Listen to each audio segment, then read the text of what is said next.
तो सीवन में क्या कुछ माहौल चल रहा है और भाजपा कार्यालय से इस समय हम लाइव जुड़ चुके हैं, लेकिन क्या कुछ स्थिति है। और शैली मुंजाल भाजपा की प्रत्याशी की आप तस्वीर देख पा रहे होंगे और कार्यालय में जो लोग बैठे हैं उनसे बातचीत करेंगे। साफ तौर से आप देख सकते हैं वो टिकटार्थी भी बैठे हैं जो टिकटार्थियों की दौड़ में दे, लेकिन भाजपा में जो टिकटार्थी है वो एकजुट होते हुए दिखाई दे रहे हैं। बलविंदर जांगड़ा भी यहाँ पर मौजूद है, बातचीत करने की कोशिश करेंगे और अक्षरा मैडम जो यहाँ पर मौजूद है बातचीत कर लेते हैं। और आपकी गाड़ी का नंबर भी बता दीजिए। जांगड़ा साहब, क्या कुछ तैयारियां हैं और माइक्रो लेवल पर जो काम है वो जारी है, क्या कुछ कहना चाहेंगे? ये इस टाइम पे कहाँ पर देखिए, भाजपा चाहे जैसा भी चुनाव हो जेपी भाई बड़ी मजबूती के साथ लड़ती है जी। और उसी के अनुसार जैसे हमारी बूथ स्तर पर पन्ना स्तर तक की तैयारी रहती है जी, वही काम चल रहा है। हर बूथ पे हर घर तक पहुंचने के प्रयास चल रहे हैं और बहुत जल्दी माहौल हमारे पक्ष में बन रहा है। दिन प्रतिदिन हमारे माहौल में बढ़ोतरी हो रही है और निश्चित रूप से आने वाली 2 मार्च को जो सीवन की जनता है वो विकास के नाम पर आदरणीय नायब सिंह सैनी जी के चेहरे पे और भाजपा को वोट करेगी।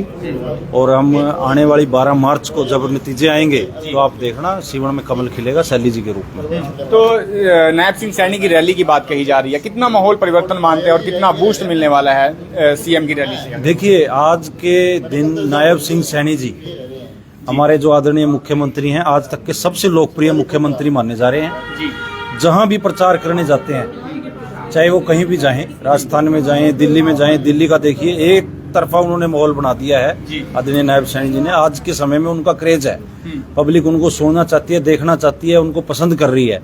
एक सबसे बड़ा लोकप्रिय मुख्य चेहरा पूरे भारतवर्ष में मुख्यमंत्री के तौर पर भाजपा का चेहरा बन के उभरे हैं। और निश्चित तौर पर जिस दिन हमारे यहाँ सीवन प्रचार के लिए आएंगे तो माहौल एक तरफा होगा और उसके बाद हमारी जीत वैसे भी निश्चित है।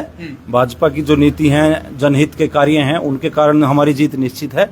लेकिन जिस दिन आदरणीय मुख्यमंत्री जी शैली जी के पक्ष में सीवन में आकर वोट की अपील लोगों से करेंगे तो निस्संदेह सभी जो 36 बिरादरी के लोग हैं उनकी बात को सुनेंगे, मानेंगे और रिकॉर्ड तोड़ मतों से हम आने वाली 12 मार्च को जीत दर्ज करेंगे। एक भ्रांति फैलाई जा रही है कि भाजपा में आपसी फूट है सर।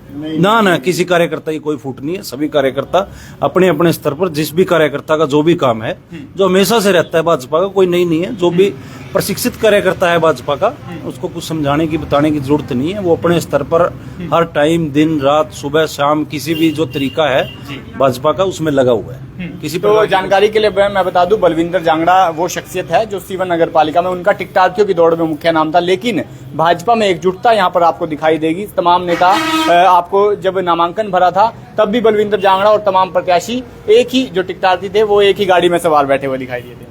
हाँ बिल्कुल, वो तो हमारा भाई सब टिकट तक की लड़ाई होती है। हर आदमी का अधिकार भी है, हर आदमी का दिल भी करता है चुनाव लड़ने का और पार्टी से टिकट मांगने का अधिकार भी सभी का है। लेकिन जिस दिन पार्टी जिस भी साथी को टिकट चुनाव का निशान कमल का फूल देके भेज देती है, उसके बाद सभी हम एक साथ इकट्ठे होकर उसका साथ देते हैं और उसको जिताने का कार्य हम सब एक साथ करते हैं। शैली मुंजाल और भाजपा की कितनी मजबूती आप तो अब तक मानते हैं सर यहाँ पर? देखिए, शैली मुंजाल एक इंडिपेंडेंट कार्यकर्ता है भाजपा की, आज से नहीं है, पुरानी कार्यकर्ता है और डिजर्विंग कैंडिडेट हैं। उनको टिकट मिला है। मैं भी दावेदार था, लेकिन ठीक है, पार्टी ने जो भी निर्णय लिया उसका स्वागत है, उसके साथ है।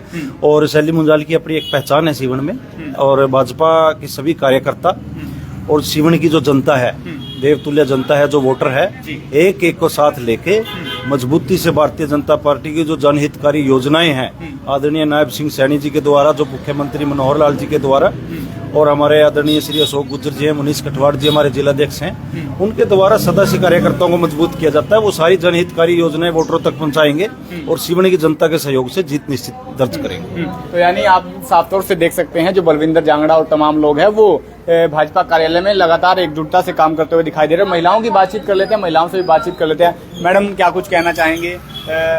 सरकार ने महिला रिजर्व यहाँ पर किया है और महिला पहली बार यहाँ पर जो चुनाव होने जा रहा है वो डायरेक्ट चुनाव होने जा रहा है, क्या कुछ कहना चाहिए?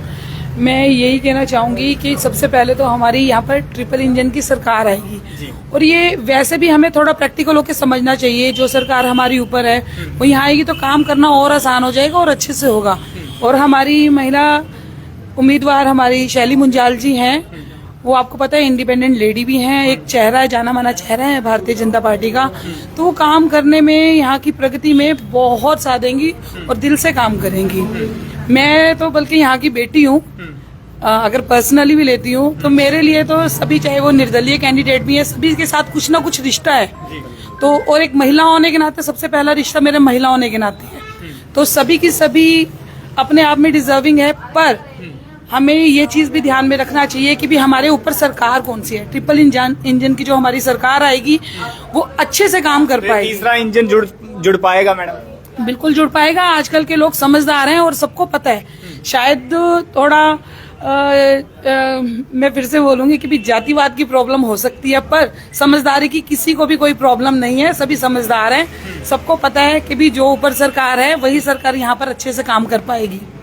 तो और भी सामने प्रत्याशी खड़े हैं, चाहे संयम गुप्ता हो, चाहे हेमलता सैनी हो, चाहे सुदर्शन शर्मा की धर्मपत्नी हो। जी, मैंने आपको बोला ना, ये सभी मेरे लिए आदरणीय है, क्योंकि सबके साथ मेरा कोई ना कोई रिश्ता है। सबसे पहला रिश्ता तो मेरा महिला होने के नाते ही मैंने आपको बोला है, और कहीं ना कहीं सबके साथ पारिवारिक रिश्ता है, किसी के साथ सामाजिक रिश्ता है, किसी के साथ मेरा जाति का रिश्ता है। पर मैं यही बोलूंगी सबको कि भी समझदारी से काम लीजिए और इस सरकार को ट्रिपल इंजन की सरकार बना के यहाँ पर हमारे सीवन गांव में भी उतारिए, ताकि हम अच्छे से काम कर सके और हमारे सीवन का विकास हो सके अच्छे से। पीछे अगर चुनाव की बात करें तो विधानसभा चुनाव में सीवन से भाजपा हार गई थी, कुलवंत बाजीगर हार गए थे। अब यहाँ पर मजबूती कैसे देखते हैं? आप देख सकते हैं कि भी उस टाइम पे भी हमारे जीवन में ये चीज का चला था कि भी हमारे गांव का होना चाहिए। गांव के तो सभी हैं, अब हम यहाँ पर नगर पालिका के चुनाव में देख रहे हैं तो सभी गांव के ही हैं। अब थोड़ा समझदारी से चले। मैं फिर से बार बार यही बात बोलूंगी। तो वो चेहरे की हार थी या भाजपा की हार थी? नहीं, वो कुलवंत बाजीगर की हार थी या भाजपा की हार थी? इसमें हम मतलब इस चीज के ऊपर कुछ नहीं कह सकते, क्योंकि मैंने आपको बोला ना, यहाँ पर अपनेपन की तरफ ज्यादा जाते हैं लोग। यहाँ पर कुलवंत बाजीगर अपने नहीं थे सीवन में। देखो, सीवन का चेहरा, सीवन के चेहरे की मांग थी। पर हाँ, पर आप ये देखिए ना कि भी मैं देवेंद्र हंस जी में भी कोई कमी नहीं बोलूंगी कि भी कोई किसी तरह की कमी है, पर उनके काम गाँव से देवेंद्र हंस को भी वोट मिली है मैडम। मैं आपको बोल रही हूँ कि मैं उनके अंदर कमी कह ही नहीं रही हूँ, किसी भी कैंडिडेट के अंदर। मैं बात ये कर रही हूँ कि भी सरकार जो हमारे ऊपर बैठी है वही काम करवाएगी और वही काम करेगी सबसे ज्यादा। तो आपने विधानसभा में भी देख लिया, चाहे जो भी निर्णय रहा हो, उसके बावजूद लोकसभा में भी देखा मैंने। लोकसभा में देखा, वो तो हमारे नवीन जी आ चुके हैं सांसद बनके। पर अगर विधानसभा में जो अगर हमारी हार हुई है तो उसका कहीं ना कहीं खामियाजा हमारे को भुगतना भी पड़ेगा उस चीज का। तो उस चीज से बेटर है ना कि भी हम निकाय चुनाव में ये गलती ना करें और समझदारी से काम ले, अपनी ट्रिपल इंजन को हम लेके आए। लोग कह रहे हैं कि 10 साल से बीजेपी की सरकार थी, बीजेपी के विधायक भी थे, लेकिन सीवरेज की मुख्य समस्या यहाँ पर दिखाई। मेरी बात सुनिए, हर इंसान की अपनी एक अलग पर्सनैलिटी होती है, हर कोई इंडिविजुअल पर्सनैलिटी लिए हुए होता है। मैं किसी की पर्सनालिटी के ऊपर पर्सनल टिप्पणी नहीं करूंगी। सबकी अपनी काम करने का तरीका है, सबकी अपनी सोच का अलग तरीका है। शैली मुंजाल जी इंडिपेंडेंट लेडी हैं। मैं तभी महिलाओं के ऊपर भी ज्यादा कुछ ना कहना चाहूंगी, पर मैं शैली मुंजाल जी जो हमारे कैंडिडेट है उनके लिए जरूर बोलूंगी। इंडिपेंडेंट लेडी हैं, स्कूल चला रही हैं, यहाँ पर इतने बच्चों का फ्यूचर उन्होंने बनाया है, तो वो यहाँ पर बहुत अच्छे से सरकार को चलाएंगी हमारी। इस चुनाव की एक खूबसूरती यहाँ पर दिखाई दे रही है, जो प्रत्याशी आमने सामने जब डोर टू डोर वगैरह कार्यक्रम में मिल जाते हैं तो बड़ी ही खुशमिजाजी से गले मिलते हैं। बिल्कुल, मैंने तो आपको बताया यहाँ पर अपनापन है सब में। शायद एक जगह पे आके जातिवाद जरूर आ सकता है, पर उसके बाद सभी अपने ही हैं। यानी 2 तारीख के बाद फिर वही भाईचारा बिल्कुल जी। तो ये त्योहार के रूप में यहाँ के लोग जो चुनाव मनाते हुए नजर आ रहे हैं, और साफ तौर से आप देख सकते हैं कि सीवन नगर पालिका में गली चौक चौराहे नुक्कड़ की अपडेट आप तक पहुंचाते रहेंगे। और आपका क्या कुछ कहना है कमेंट बॉक्स में राय देकर वीडियो को शेयर करें और चैनल को फॉलो करना न भूलें ताकि तमाम अपडेट आप तक पहुंचती रहे।